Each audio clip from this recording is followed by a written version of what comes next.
yung development yung ano na kasi talagang ano na eh.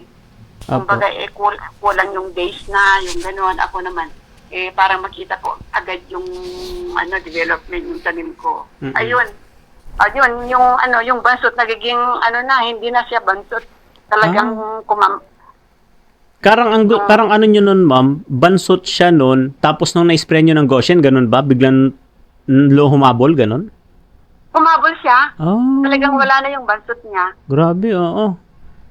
Oo. Talagang nakita nyo yung pagka-green niya, ano? Oo. Pagkatapos, after 75 days or 60 days na ata yun, Apo. Linagyan ko ng abono ng triple 14 at saka, ano na, ano ba yun?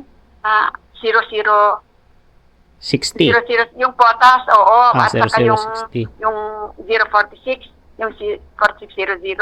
Ah, Lahat na 46, yung ano, pagkatapos one bag na ano, yung 006 nilagay ko. Mas lalong ano, maganda ang outcome.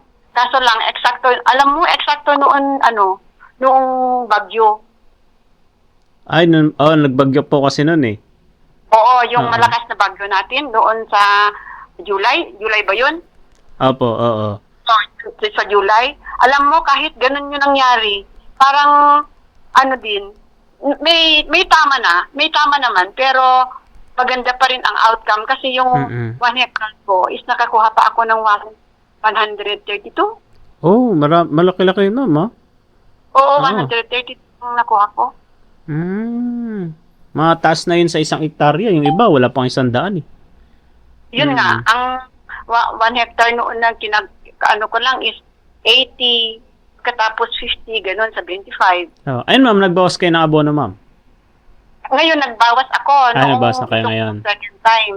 Kasi, ang nagbawas ako, kasi yung katulong ko na ano, yung tumulong sa akin. Tinakaw niya yung abono ko.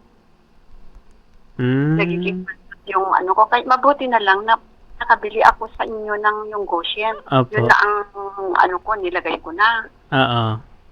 Pagkatapos yung bumili ako ng ano na 60 0060 at saka yung ano na yung impakamakam ko yung ano impahabol ko na kasi yung time yung duration ng maturity at saka yung ano na yung pagbubunga niya na ba wala na kung hindi mo pa ilalagay yon.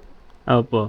Oo, development growth ng ano na yung pagbubunti hindi na nagbubuntis lumalabas na yung bunga na ano yun, ma'am? Bali, ano, ma'am? Nakailang spray kayo nun sa whole cropping? Ng Goshen. Oo. Bali, yung isang galon ang nagamit ko. At saka, yung isang galon at saka, ano siguro, 1 liter. Yung nawala doon sa dalang galan. Pagkatapos yung free niya na 5 liters, yung half galon. Bibigyan niya na maliit. 1 liter yun, ma'am. 1 liter. Yun ang nilagay ko ngayon. Yun, kaya nga tanungin ko sa inyo kung pwede sa yung 9 days na ano. Pwedeng, ma'am. Maganda doon. Oo, maganda yun, ma'am. Pwede nyo i-spray. Pa-spray nyo na siguro mas maganda hapon para diretsong malamig. Yun nga ang mamaya ko sabihin sa kanya. Opo. Pupunta siya ngayon. Parang Ayun, maganda. Salamat sa testimony niyo, ma'am. Pagkatapos, pwede bang before na magtanim ako, pwede ko i-spray yun na ikuliglig yung Goshen?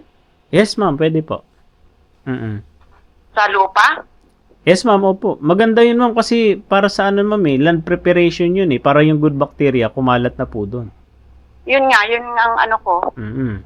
Pwede kasi nandito pa naman yung